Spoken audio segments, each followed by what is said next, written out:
সন্ত্রাস দমনে অপারেশন সিঁদুর ভারতের, এবং সেই অপারেশন সিঁদুর যথেষ্ট সাফল্যমণ্ডিত, অর্থাৎ সাকসেসফুলি অপারেশন সিঁদুর আজ ক্লিয়ার হয়ে গেল।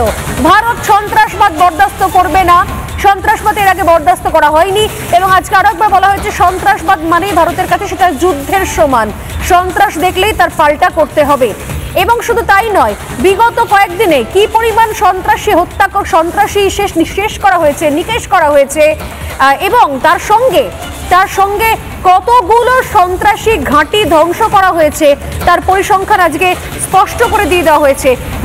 যে তথ্য আজকে স্পষ্ট হয়েছে যে সন্ত্রাস দমনে পাকিস্তান এবং পিওকের 9টা জঙ্গি ঘাঁটি ধ্বংস করেছে ভারত। অফিসিয়ালি বলা হলো আজ 9টা জঙ্গি ঘাঁটি ধ্বংস করা হয়েছে, 100-এর ওপর জঙ্গি খতম করা হয়েছে। অপারেশন সিঁদুর নিয়ে স্পষ্ট করলো ডিজিএমও।